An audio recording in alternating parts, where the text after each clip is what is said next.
네, 안녕하십니까. 추영규 선생님입니다. 네, 오늘은 이제 드디어 곡선을 그리는 방법에 대해서 공부할 거거든요. 그래서 아마, 내용은 되게 간단한데요. 그 곡선 자체 그리기가 만만치가 않아서요. 한번 가볍게 어떻게 구하는지 한번 판단 한번 같이 해볼게요. 그럼 이제 곡선을 그리기 위해서는 이제 그리는 순서들이 있어요. 무엇이냐? 첫 번째는 당연히 그래프를 그리려면 걔네들의 뭘 알아야 되죠? 어디까지만 그려야 되는 그 바운더리를 알아야 되죠? 그 바운더리를 뭐라고 하냐면 정의역이라고 합니다. 정의역. 그 정의역을 알아야지만 x의 어디서부터 어디까지만 구한다는 것도 알 수 있을 거고요. 두 번째는 절편이라는 것이 있는데 절편은 무슨 절편하고 무슨 절편 있죠? 그렇죠. x절편하고 y절편이 있어요. 근데 x절편의 뜻은 그 y절편하고 x절편이 있는데 x절편의 뜻은 뭐 대신에 뭐를 집어넣은 값이냐면요. y 대신에 0을 집어넣은 값을 x절편이에요. 한마디로 x축과 만나는 점.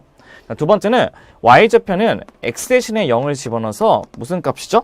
y축과 만나는 점도 한번 잡아놓아야 돼요. 맞죠? 그 다음에 세 번째는 어떤 것이냐면 이런 게 있어요. 세 번째 게 가장 중요한 특징을 갖고 있는데 대칭성을 조사하시는 게 굉장히 좋아요. 대칭성이라는 게 우함수라는 것이 이게 무슨 뜻이냐면 f의 x값하고 f의 마이너스 x가 같다는 것은 이렇게 그림을 그려서 이게 y라 적고 이게 x라 잡았을 때 여기 있는 x를 집어넣은 값하고요. 여기는 마이너스 x 집어넣은 값이 같다는 거예요. 그럼 걔네들이 모든 실수가 똑같아야 되기 때문에 그래프는 이런 식하고 이런 식의 모양이 나올 거예요. 그러니까 이런 식의 그래프의 모양은 마치 뭐에 대한 대칭처럼 보이냐면 y축에 대한 대칭처럼 보이거든요. 그래서 우함수라는 것은 y축 대칭이 되는 건지도 먼저 파악을 하셔야 돼요. 안 그러면 제가 한쪽만 만들어도 되는 것을 양쪽 다 구해서 굉장히 시간이 오래 걸릴 수도 있기 때문에. 맞죠? 두 번째는 이것도 있어요. 두 번째는 기하함수라는 것은 얘가 y고 얘 x라고 잡았을 때 이게 돼요. 첫 번째 x값을 집어넣었을 때는 요만큼 되고요. x값 집어넣었을 때 마이너스 x값 집어넣었을 때는 거기에 마이너스 부위가 여기 돼요. 그러니까 그런 식의 그림을 그리게 되면 마치 어떤 식의 그림이냐면 이런 식의 그림이 된다는 것도 확인할 수 있어요. 맞죠? 바로 얘네들이 마치 뭐에 대한 대칭하고 똑같죠? 그렇죠. 원점 대칭하고 똑같아요. 그래서 우리의 기함수는 원점 대칭되는 것을 알 수 있어요. 그래서 여기만 그린 다음에 뒤집으면 된다는 뜻이죠. 그래서 우리가 이제 세 번째는 대칭성으로서 우함수, 기함수하고요. 주기라는 것은 무엇이죠? 걔네들이 한 번 왔을 때 반복되는 성질이 되죠. 그러니까 주기라는 것은 여기에서 fx가 f의 x 플러스 p라고 하는 것은 p만큼 더한 게 똑같다는 거와 똑같기 때문에 얘네들은 주기가 뭐가 되는 거죠? p가 된다는 것을 알 수 있어요. 그럼 내가 주기까지 알 수 있으면 우리가 어떤 걸 알 수 있는 거죠? 하나만 주기까지만 구하기를 반복해서 그리면 된다는 거죠. 그래서 보통은 주기가 들어있는 함수는 뭐가 제일 많냐면 삼각함수가 많기 때문에 삼각함수의 경우에는 주기성도 봐야 되는 것도 우리의 주요한 성질이 될 것입니다. 그럼 이제 대칭성까지 파악하기 때문에 이제 네 번째는 뭘 해볼 거냐면요.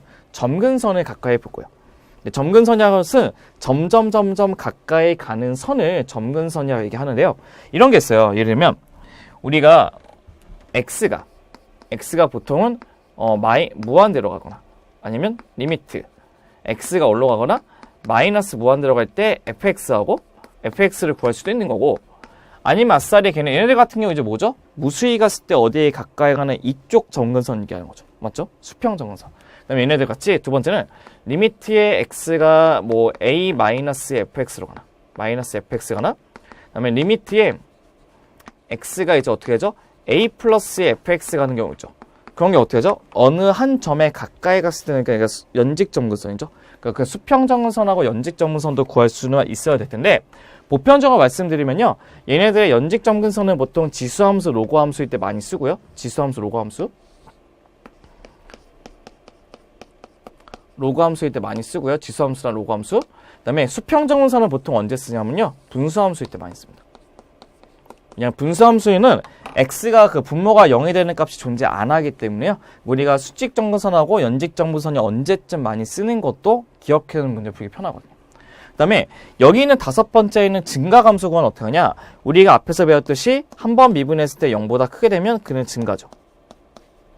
그 다음에 한 번 미분했을 때 0보다 작게 되면 걔는 뭐죠? 감소라는 것을 파악할 수 있어야 되고요. 그 다음에 극대값, 극소값은 어떻게 하냐? 증감표를 파악하셔도 되고 걔네들의 값이 두 번 미분했을 때 0보다 크게 되면 그때는 극소값을 갖고요. 그 다음에 두 번 미분했을 때 뭐가 되죠? 0보다 작게 되면 그 값은 극대값을 갖는다는 것도 확인하셔야 돼요.